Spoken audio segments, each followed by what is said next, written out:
Hello everyone, my name is Spencer Carenti and I am with Alkaline Advisors, and today I will be walking you through this multifamily value add acquisition real estate financial model. So I appreciate you spending the time to check this out. I'll start by giving you a brief overview of the nuts and bolts of the model, and then we'll do a deeper dive. So to start, this is a fully dynamic model. You'll see these cells are blue. Those are the input cells. Here are where you place your assumptions, and then all the other cells auto-populate according to your assumptions. This model is using monthly calculations. So you could see over here, models being calculated on a monthly basis, and it is a 10-year model. So with that, let's dive into the actual tabs. So the first tab we have is the rent roll tab. This is where your unit information is plugged in. You'll see this is where the rents are calculated and the renovation capitalizations and CapEx are calculated. Then the underwriting tab. This tab is really where a majority of your assumptions and inputs will be housed. It's separated into two sections. The first is up top. It's this assumption section. And in the assumption section, again, you'll see a lot of these blue cells. You'll also see some sensitivity analysis charts. And then the second section is the underwriting section. Underneath the underwriting section, we have the different elements of the deal broken out. So you'll see acquisition assumptions, operating statement. Here we have capital costs, some reserves. We've got the financing section, the reversion cash flow section, so the sale of the asset. And then underneath we have the levered and unlevered cash flow section. This next tab is the other assumptions tab. So this is where your other assumptions, right, very intuitive, are housed. You have some estimated closing costs, your detailed closing costs, which we'll hop into the difference in a second. You've got immediate CapEx. So this is anything here is considered in the acquisition section of the underwriting tab, and it'll be financed, but we'll dive into that deeper. And then you have one-time CapEx, which will be either below the line financed or a different type of finance, which I'll also talk about that in a minute. Then you have the annual summary. This is taking the monthly cash flows and just annualizing them. So it's a nice, pretty snapshot. Essentially, it's just what's in the underwriting section annualized. You'll notice underneath the property level cash flow here, we have fund level cash flows, and then we have the LP and the GP returns as well. So these are calculated based off of the partnership returns tab. Now this is a 4-tiered equity waterfall structure with different hurdles, right? Different IRR hurdles, which you choose up here. But essentially, the property level cash flow line is highlighted in row 37. Above that, you have some additional fees. The acquisition fee, incentive management fee, and disposition fee. Those are being paid out to the GP. And then you've got a third-party debt placement fee. But this total net fund level cash flow is the cash flow line that then determines what the contributions necessary from each party and distributions are based off of the hurdles and the promotes that you assign. And then finally, we have this lender summary tab. This is just a nice printout to have where you can shoot it off to some different lenders. You'll see we've got some basic investment description and summary. You've got the debt request, what the lender cash flows are, contributions, distributions, what their profit is. And then all this is auto-populated, right, based off of your assumption. So here it's saying you're exiting this first loan in month 25. At a per unit basis, you're going to have proceeds of X, right, total proceeds of Y. It's what the lender stands to make. The DSCR at stabilization, proceeds at yield, debt yield, and then duration of loan. And these are phantom numbers, by the way. I just loaded this up with general numbers we'll hop into. But you'll see property snapshot. So you've got the operating overview, revenues, expenses at stabilization. You've got the information at stabilization versus information at exit. And we have NOI, cap rate. So this is derived cap rate, and this is assumed cap rate based on the this is the assumed cap rate to derive the value at the exit, which again, we'll hop into later. But total value per unit, cash on cash, and then occupancy. Then you have the sources and uses. You've got project sources and uses, and these again, are all auto-tied and auto-populated based on all your other assumptions. You have some operating income, and this is the chart that shows what the revenues and expenses are, and they're a little wonky pre-month 15 because of the renovation schedule that we'll get into in the rent roll tab. This is the project uses schedule, project sources schedule, project uses schedule, and then underneath you just have another annual snapshot which you can print out. This one doesn't have the fund level returns, the GPLP returns. You can print this out and just shoot it over to the lender. So let me hop back to the underwriting tab and we'll dive into this model in a little more depth.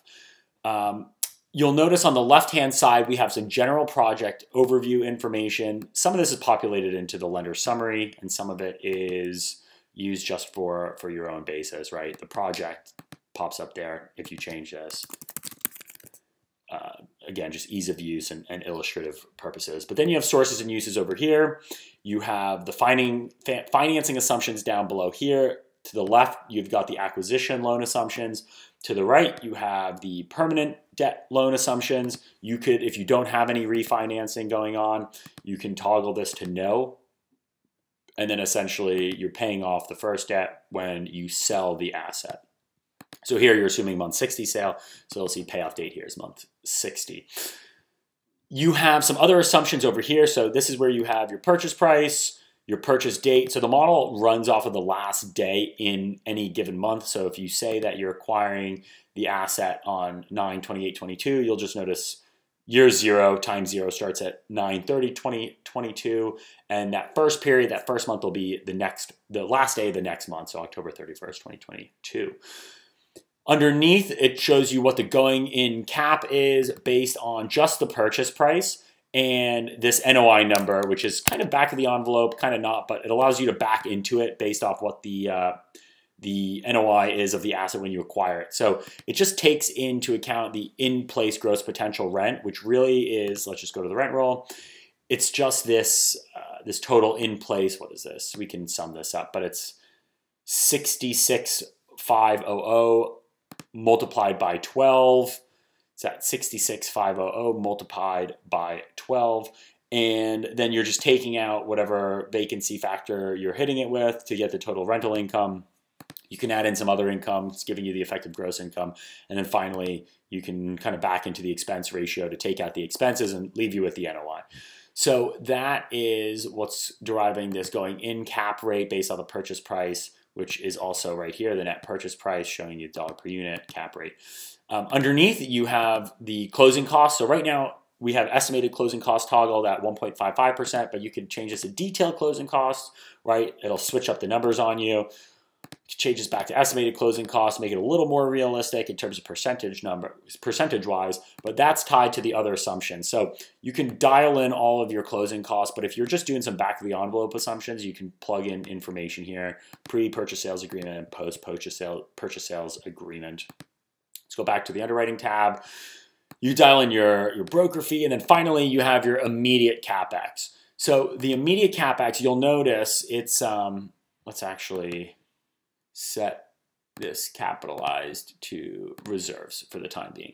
But this number right here in immediate CapEx, it's $430,000. So you go to the underwriting tab, you'll notice immediate CapEx, $430,000. Duration, you're saying it's taking 4 months. So it starts in month 1, it goes for 4 months, $430,000 straight line distributed. Well, what we've done is we've given you the flexibility to add in some more capital expenditures, which will be financed because, again, we have loan amount. This loan amount is derived off of this total acquisition cost, which factors in the financed immediate CapEx. And we'll also get into this capitalized renovation value in a minute. But it finances this $430,000. But if you know, for instance, that you're going to have a $100,000 cost, but it's not going to be distributed in a straight line method across 4 months, right? Let's say it's going to start in month 11. You can toggle this reserve funds treatment. How are we treating the cost? Right now, it's coming out of our reserves. And if we don't have enough reserves to cover, it would come out of our pockets. But here we would just say capitalize. Then this $100,000 would be added to this $430,000 to give you a total of $530,000. The 430,000 is distributed evenly here, and then that 100,000 is occurring in month 11, or whatever month you assign it to. So that is the other assumptions acquisition section. We're going to hop to this unit renovation snapshot for a second, but essentially you can choose whether the unit renovation, the cost for renovating the units is financed or not financed. So right now we are saying it is financed, and you'll notice that capitalized renovation value is $263,000 because the total renovation amount is $263,000. We're renovating 18 units at an average cost per unit of $14,611. You can toggle this to no, and you'll notice this is now zeroed out. You're still paying for the renovations, but that's going to come out of either reserves or either NOI, reserves, or your wallet, right? So it's below the line. You have the unit renovation costs right here. So let's toggle this back to yes. And now I know we're jumping around, but I think it'll be easier to understand. Let's hop on over to the rent roll section. So in the rent roll section, this is where you're going to put in your unit information, so your unit mix, how much of each unit do you have, how many of each unit do you have, and then what the average square foot is for the units, what the current in-place rent is. So think of this as rent pre-renovation, and then you have rent post-renovation. This will show you what the difference is per unit. This calculates the total square footage per unit mix. This is the total in-place rent per unit. This is the total stabilized rent per unit, which we'll get into this in a second. And then finally, you have the difference per month between stabilization and this is total per month, by the way. So it's just this difference is the stabilized minus in place. And then it'll show you what the average rent per unit per month is. So it's just that stabilized divided by the total unit count for the specific unit mix. Then we have this capital expenditure, this renovation section. This is where you can choose how many units you're renovating, what the cost per unit for the renovation is, when does the renovations start, and then how long do the renovations take. So you'll notice in this scenario for studio, you have 5 units and you're renovating 5 units. But in your 1-1s, you have 20 units and you're only renovating 10 units.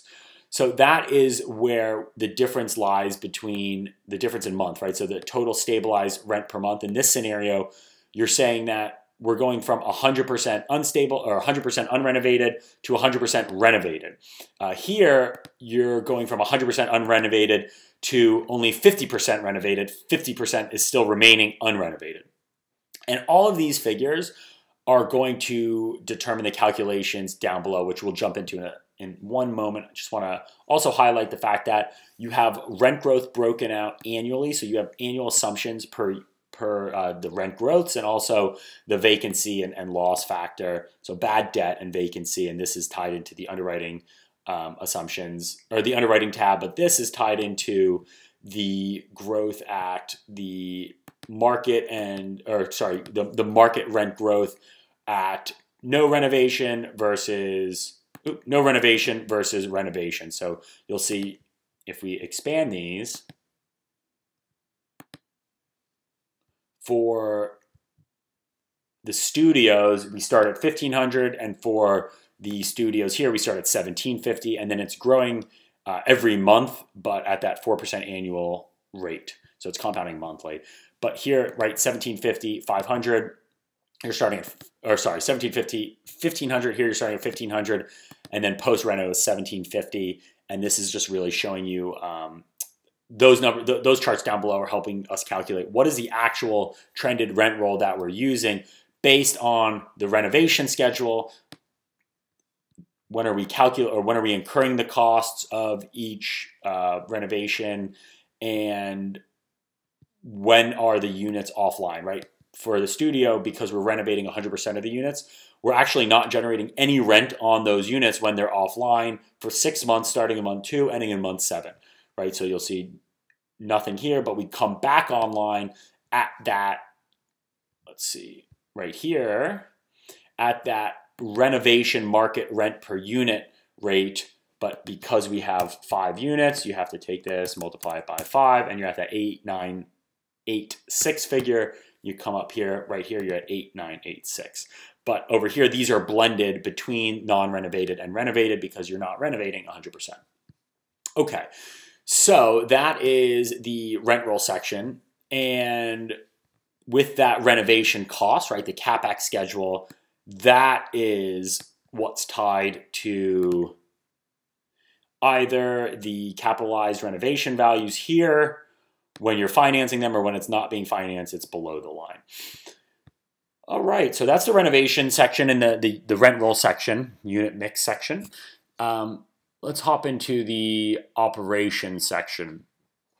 So underneath acquisition assumptions, we have operating statement. Here you'll see you have the stabilization month, month 12. This is actually auto-calculating based on it's taking the month after the last unit is renovated. So the last unit renovation was fully completed in month 11. So it's saying that we're stabilized in month 12, and these numbers are taking the forward-looking 12 months after month 12. Actually, I think it's taking month 12 through month 23, let's say. And that's how you're getting the dollar per year. And then over here, it's $1 per unit per year. So with this operation section, there's an other income section where you can choose, what other income are you generating per unit per month? When does that other income come online? And then what is that other income growing at? What's the annual growth rate for that other income? Over here, you've got the expense growth per year. So what are the expenses growing at annually? And with the expenses, you plug in your assumptions in the blue cells. So we have admin, payroll, turnover, R&M, utilities, contract services, marketing. Management fee is actually a percentage of the effective gross income. Insurance, property taxes. Property taxes is up here. You have the annual taxes shown here based off of the tax rate, which deduces what the mill rate is. And then it's just a percentage of the purchase price. So you choose what percent of the purchase price is depending on the asset that you're buying. That is the operating expense and sums up to the total operating expense. And obviously the difference between the gross income and the operating expense is your NOI. So then we'll hop into the reserves and CapEx financing section. The reserve and CapEx financing section, this is telling you what your reserves are going to be. So whenever you have positive NOI, you're gonna then deplete whatever reserve amount you have. So here we're saying $10 per unit per month, which we have 30 units. So it'll be $300 per month, $3,600 per year. That'll be accumulating until you sell until either you need to dip into your reserves for costs or you sell the asset, where then you will receive whatever is outstanding. So underneath you'll see you have, and by the way, the reserve section is down here. It's calculating the reserves over here, right? That this is cumulative, so 300, 300, 300, 300. And we're not, in this scenario, we're not drawing down on any reserves because when we do have one-time CapEx costs, we're paying them based on the positive NOI that we have, which leads to which then shows the NOI less capital costs, and then you have the reserves held, and then that gives you the adjusted NOI. Okay, so let's go back to the reserves and CapEx financing section. Here we talked about the reserve section. Now this is the other financing that I mentioned before. So if you recall, we have 3 financing sections: the acquisition loan, which is it could be the bridge loan as well. Then you have the refi, but then you have the total perm loan. You have the CapEx loan. Now the CapEx loan is determined in the other assumptions tab. So as we said before, with the treatment, we could either say that we are capitalizing, so we are covering the cost in the acquisition. If we're capitalizing it, we're covering the cost with our reserves if we are selecting reserves, or we can finance. So if we select finance, right, let's say we select reserve funds. So now there's no finance there. If we go back to the underwriting tab, you'll notice that this finance says NA, month 0, and there's nothing here. But if we go back to the other assumptions tab and we make test ABC, we choose finance, $50,000 in month 50, right? You go back to the underwriting tab, you'll notice test ABCs here. month 50, $50,000. You choose what the LTV is. It's telling you what equity you need to bring to the table. You choose if there's a loan fee, whatever that fee is, and then what the interest rate and payment is. So here's the interest rate. This is the monthly payment, and then what the loan term is. So, if you make this 100, you'll notice that this is only 10 for the payoff date because it's the difference between when it starts. So right now this is starting month 50 and we're selling the asset in month 60. So we just need to make sure that this is paid off completely by the time we sell the asset. So we can make this, we can make this 5, for instance. And then what's going to happen is because we're financing 50% of it and we're bringing equity for the other 50%, in month 50, you'll notice the CapEx equity paid on financing, $25,000 total, $25,000 total. And then down below, we're borrowing $25,000. Even though we're borrowing $25,000, we're paying that $250 loan fee. And then over the course of the next however many periods, we're paying off the loan. And here you'll see this total CapEx loan. It's actually not taking into account the amount borrowed because we are paying off the full amount of the loan in the coming periods. And even if we aren't, right, like even if we always are, but even if the loan term is in excess of the payoff date, you'll notice down below in month 50, you're still paying off the amount here. So that's why we don't factor in the CapEx loan amount that we're borrowing. Okay, so we have covered all this. Let's cover the sensitivity. Actually, let's cover these. So this is showing you what your cap rate is at month 12 stabilization. So essentially it's taking the NOI and dividing it by the purchase price. So you can see the difference between going in. But again, this is only off of purchase price. And then this is dollar per year. Then you have the reported cap rate based on the total acquisition cost. So here you're taking into account the total acquisition cost, and it will still take into account if you're not financing the renovations, it still will take into account that any capital cost you incur pre-stabilization. But that is showing you what your reported cap rate is, showing you dollar per unit, and then month 60 exit, right, when you're exiting based on the value of your asset that you derive up here, right? So based on the fact that the market's at a 5.5 cap, it's showing you what your reported total project cost cap is, and then what your exit cap is, dollar per unit exit, and then the spread between the reported cap and the exit cap, right? Because again, the reported cap, we're taking the actual NOI for the project, and then based on whatever your total project costs were, finding the difference between that.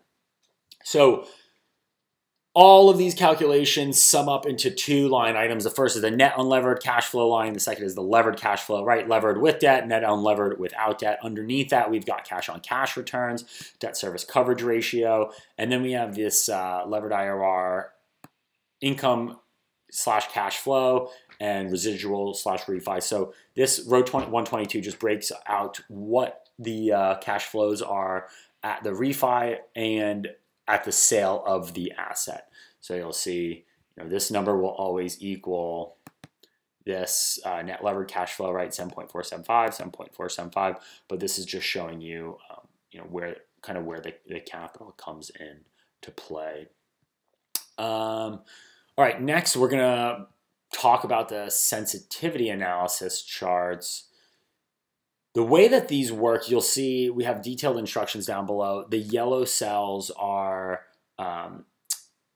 telling you the instructions, and these are 2 variable sensitivity analysis. The top 2 are at a property level, the bottom 2 are at a partnership level. So between LP and GP, you can toggle between profit, IRR, equity multiple. At a project level, you could still toggle between profit, IRR, equity multiple.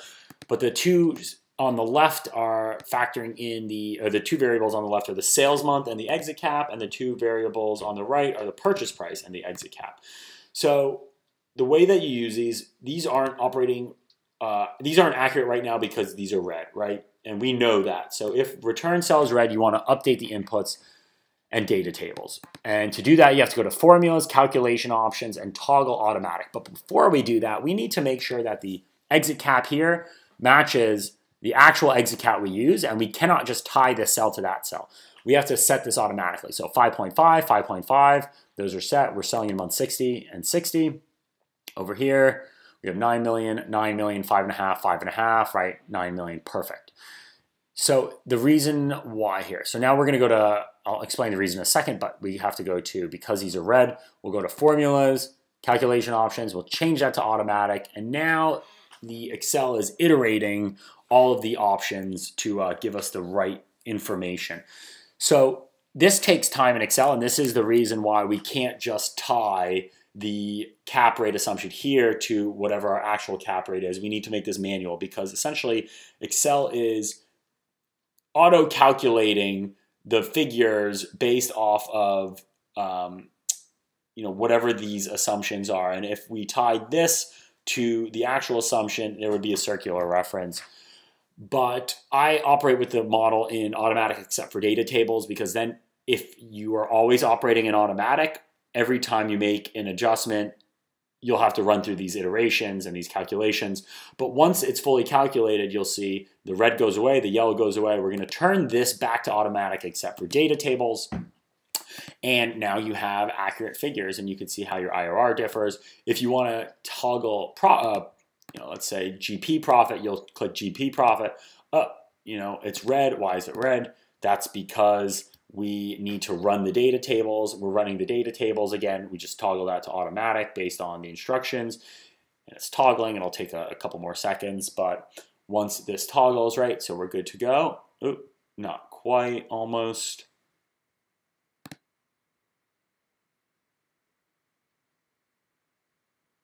Oh, I think I stopped the calculation too soon, unfortunately.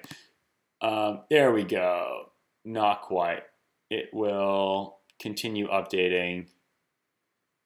Oop. All right, I need to change the this is a good catch. I need to change the formatting here, because you'll notice this is percentage, this is profit, and I think this updated for profit even though it should be a percentage. But now we'll turn the automatic. It seems like we're struggling over here.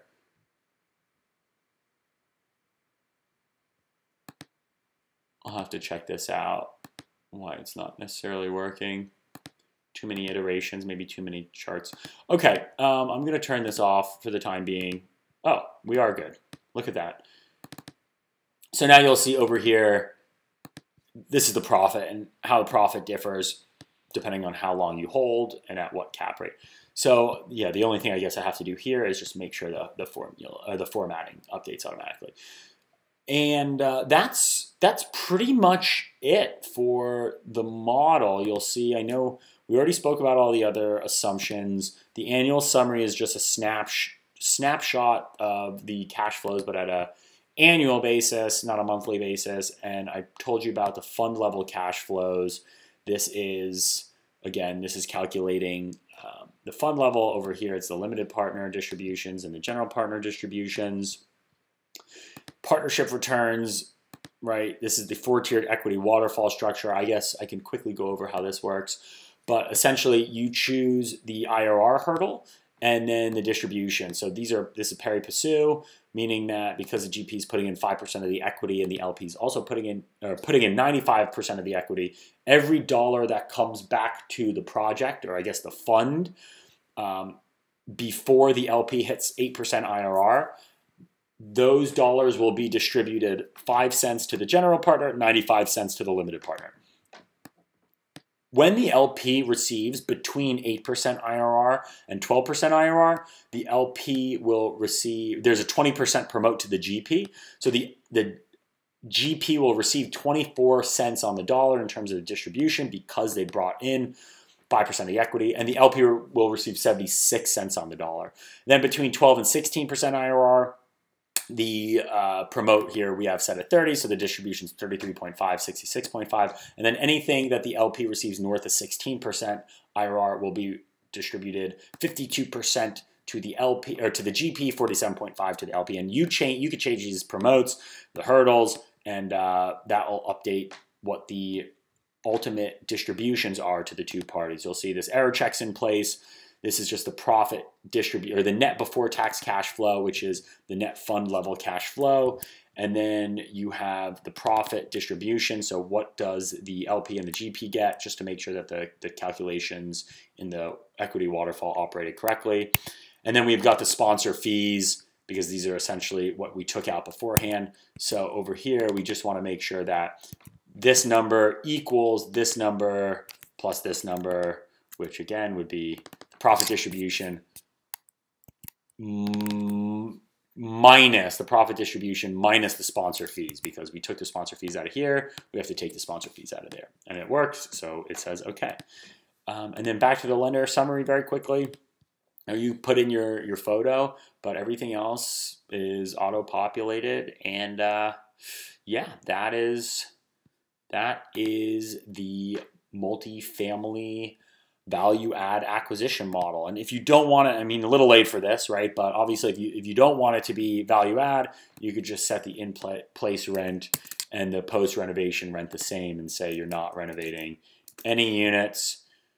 And then you'll notice you have no units. We can set these to 0 too, even though actually this, I think that doesn't have a bearing on anything. You'll set that to 0 and you're good to go.